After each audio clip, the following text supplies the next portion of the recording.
एक हदीस पाक में अल्लाह के हबीब अलैहिस्सलाम का फरमान है, क़यामत के दिन लोग देखेंगे कि बहुत बड़ा अज़दहा है जिसकी आंखों से आग निकल रही है और जिसके दांत लोहे के हैं, लोहे के दांत है उसके, और आग उसकी आंखों से निकल रही है। वो ढूंढेगा तो देखेगा कि एक बंदा जो ज़कात नहीं देता था, वो उससे मुखातिब होके कहेगा तेरा दायां हाथ मेरी तरफ कर ताकि मैं तेरा हाथ खा जाऊं। आका करीम सल्लल्लाहु अलैहि वसल्लम के फरमान का मफहूम है कि फिर वो उसका दायां हाथ चबाएगा और दायां हाथ चबा करके खा लेगा, फिर बाएं हाथ की तरफ बढ़ेगा। जब बायां हाथ चबा कर खाएगा तो फिर दायां हाथ उसका दोबारा वापस आ जाएगा, फिर बायां हाथ खा चुका रहेगा तो दायां हाथ खाएगा तो बायां वापस आ जाएगा। और जिस वक्त वो अज़दहा जिसकी आंखों से आग निकल रही होगी और दांत उसके लोहे के होंगे, वो भी जहन्नम के बने हुए लोहे के, तो वो जब चबा रहा होगा तो उसकी चीख ऐसी निकलेगी कि उसकी चीख निकलने से पूरा मैदान महशर कांप जाएगा। आप सोचें वो चीख कैसी होगी कि पूरा मैदान महशर कांप जाएगा। तो पूछा जाएगा ये किसकी चीख है, तो इरशाद होगा कि ये उसकी चीख है कि जो दुनिया में ज़कात अदा नहीं करता।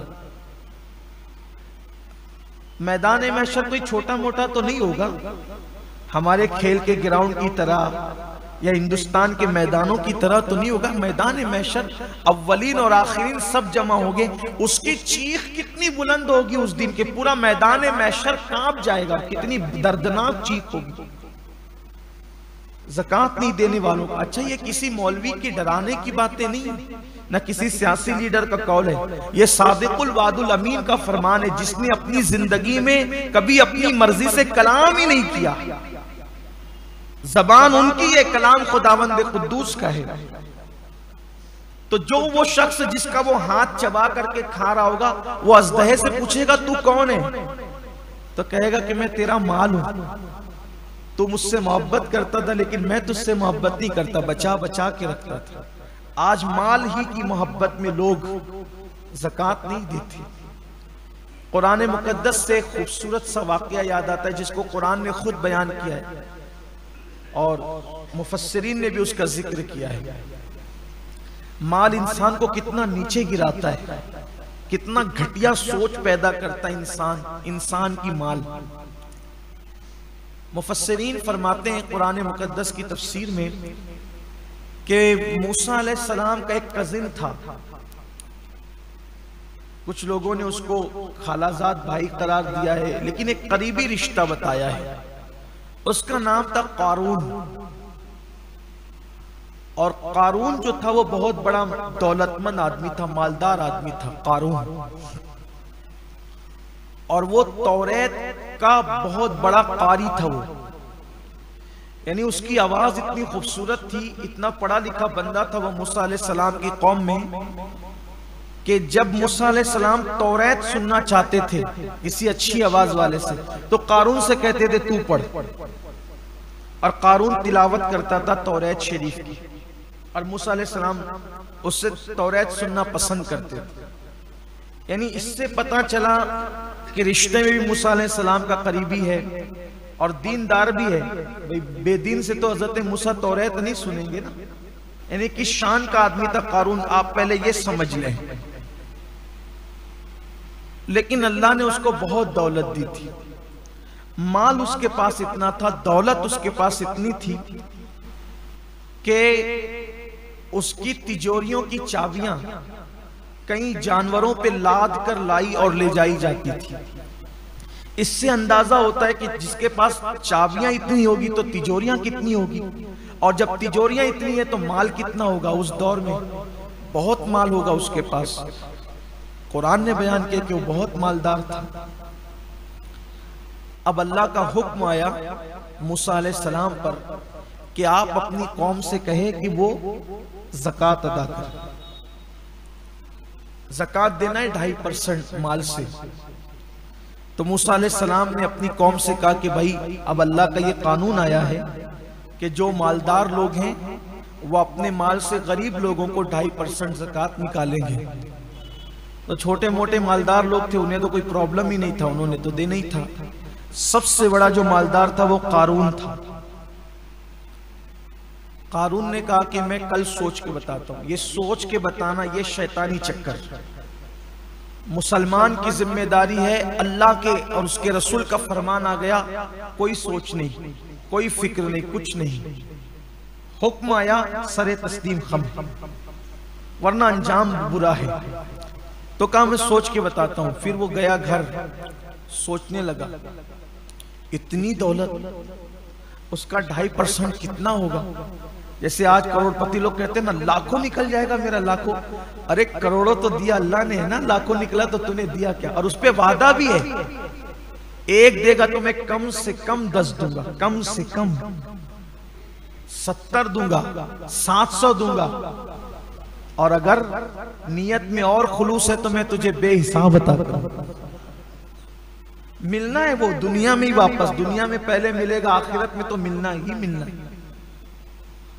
शैतान के मक्र फरेब में मत पड़ो। कुरान में अल्लाह फरमाता है शैतान तुम्हें गुर्बत का खौफ दिलाता है। अल्लाह की राह में खर्च करते हो ना तो तुम्हें क्या रह जाएगा तेरे पास।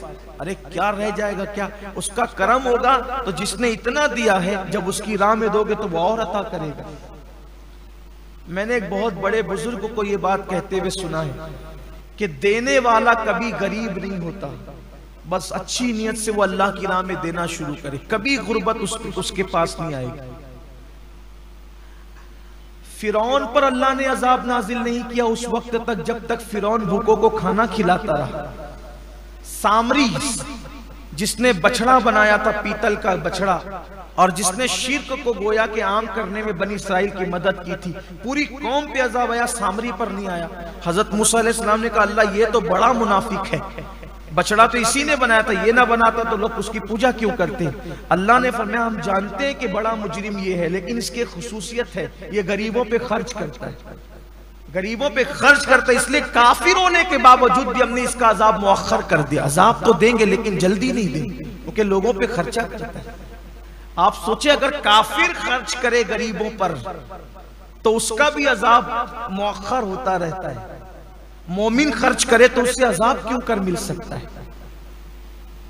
तो कारून ने सोचा कि मेरी इतनी दौलत चली जाएगी। उसने सोचा कि काम करते हैं, इतनी दौलत बचाने के लिए थोड़ी सी खर्चा करते हैं।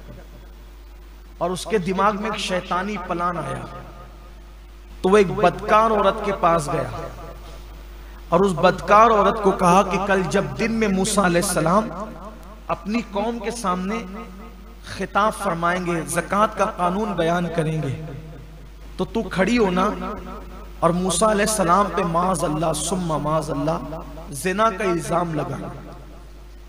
मैं तुझे इतने रुपए दूंगा, इतने पैसे दूंगा। रुपए पैसे तो हम बताते हैं उस दौर में जो भी सिक्के रहे हैं,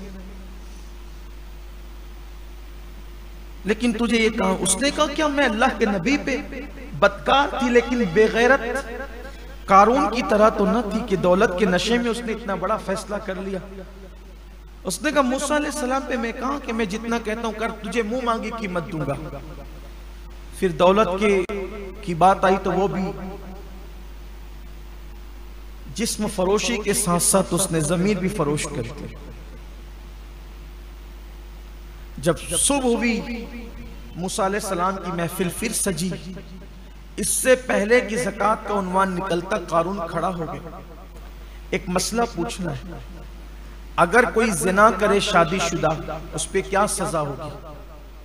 मूसा अलैहिस्सलाम ने फरमाया कि उसको संसार किया जाए, पत्थर से मार मार कर उसको मार डाला जाए। इस्लामी हुकूमत में यही सजा है, अगर इस्लामी हुकूमत हो तो यही सजा है। उसके बड़े कवानीन है, लेकिन आसानी से जिना साबित नहीं हो सकता किसी का, बड़े कवानीन है, उसका जिक्र मैं यहाँ नहीं करता और ना वक्त भी खत्म होने के करीब, असल उन्मान से हम हटेंगे। उसको संसार किया जाएगा पत्थर मार मार के, यहां तक कि वो मर जाए। का ये कानून सिर्फ अवाम के लिए या आपके लिए भी? अल्लाह के पैगंबर ने कहा ये अल्लाह का कानून सबके लिए। तो कहा ये क्या कहती है? आपने फरमाया कौन क्या कहती है? वो खड़ी हो गई। का ये कहती है कि माज़अल्लाह इस औरत के साथ आपने ज़िना किया है। हजरत मूसा अलैहिस्सलाम ने उस औरत की तरफ देखा, जलाले पैगंबराना की ताब नहीं ला सकी, उसका पूरा वजूद कांप गया। और कांप गया तो उसने कहा अल्लाह के नबी मैं ऐसी बात नहीं कहती, इसने मुझे मुंह मांगी कीमत देने पे, आप पे इल्जाम लगाने पे मजबूर किया, बस इसलिए कि इसकी ज़कात की रकम बच जाए, इसने ये खेल खेला है। हजरत मूसा तो जलाली थे, जब जलाल में आते थे आपके बाल जिस्म के कपड़ों के बाहर निकल जाते थे। आपके बाल अल्लाह ने कुदरती तौर पे इतने बड़े दिए थे कि जब जलाल में आते थे तो आस्तीन और कपड़ों के बाल खड़े होकर बाहर निकल जाते थे और अमामे से शोले उठते हुए नजर आते थे। बड़े जलाली पैगंबर थे। तो हालत जलाल में तो आपने उसकी तरफ देखा तो उसने तो कहा कि आप पे इल्जाम लगाने के लिए इसने मुझे तैयार किया है। आपने आसमान की तरफ उसी हालत में आंख उठाई, कहा जो तेरे मासूम पर इस तरह का इल्जाम लगाए सिर्फ ज़कात बचाने के लिए, अब उसका क्या अंजाम होगा। अज़राए अदब कोई सजा तजवीज़ नहीं की, अल्लाह से कहा अब उसका क्या अंजाम होगा। अल्लाह ने कहा ये तेरा मुजरिम है, तू खुद सजा मुकर्रर करेगा कि अंजाम क्या होगा। तो हज़रत मूसा अलैहिस्सलाम ने कहा जमीन धसा इसको अपने अंदर, जमीन इसको अपने अंदर धसा ले। जब वो कमर तक धसा तो कितना बदमाश था, धसते धसते का मूसा मेरी दौलत पर कब्जा करने का अच्छा तरीका निकाला है कि मुझे जमीन में धसा दो और फिर मेरी दौलत पे कब्जा कर लो।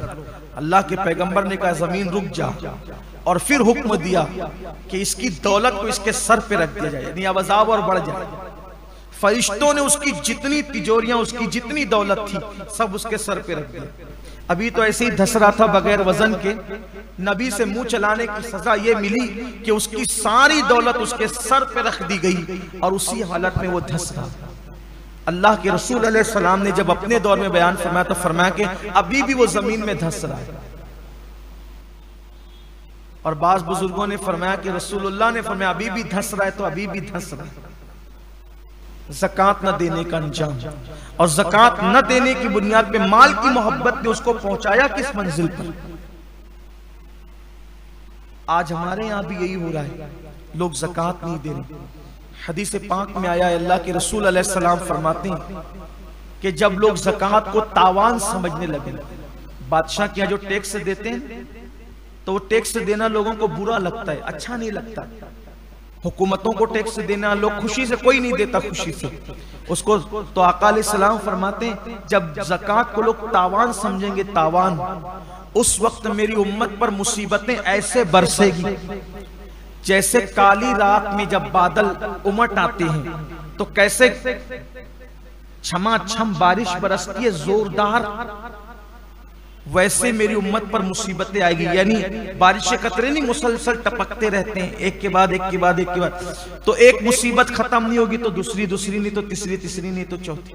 देख लीजिए